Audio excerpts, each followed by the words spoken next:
There's no shortage of bad news these days, even when you're not looking for it. If you turn on the TV and scroll through your phone or check the latest headlines, it's all there. Layoffs, economic downturns, uncertainty about the future. And that's just in this area. Many people are feeling the weight of it all. The fear is real.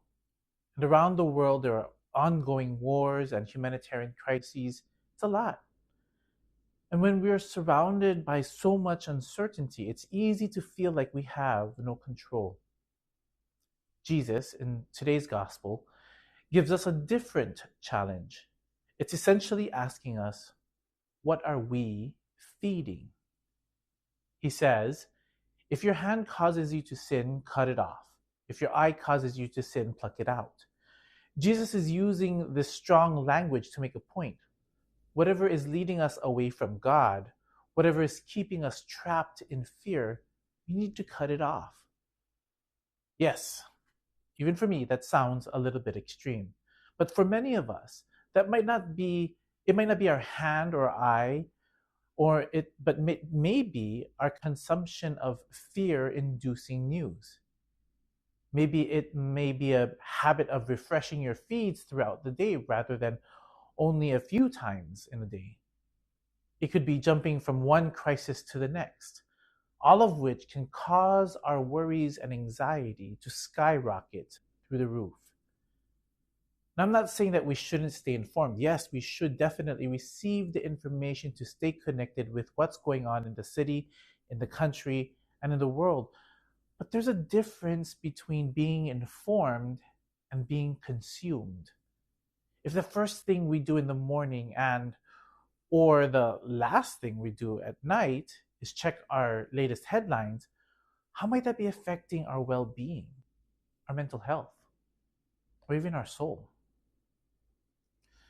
But Jesus calls us to focus on feeding our faith rather than feeding the things that cause us to worry and have anxiety. The gospel gives us a clue.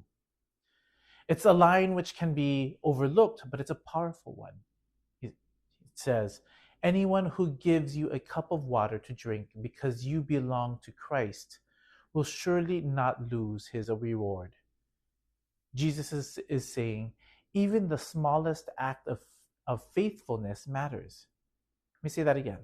Even the smallest act of faithfulness matters.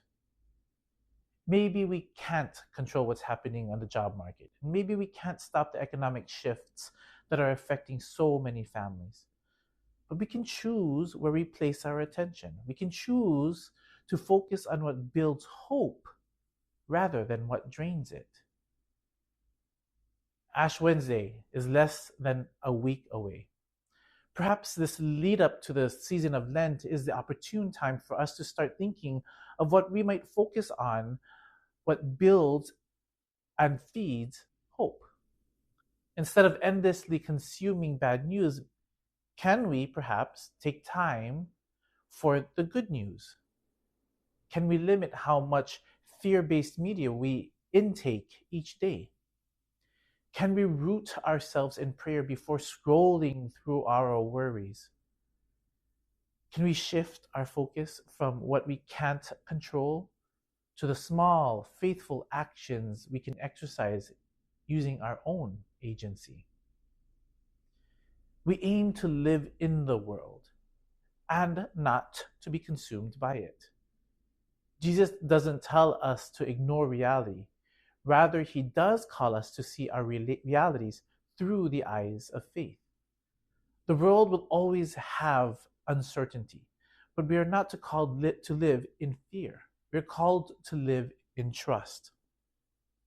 So as we make our way to the start of Lent, why not take Jesus' challenge seriously? What are we feeding? Fear or faith? Anxiety or trust? Despair or hope?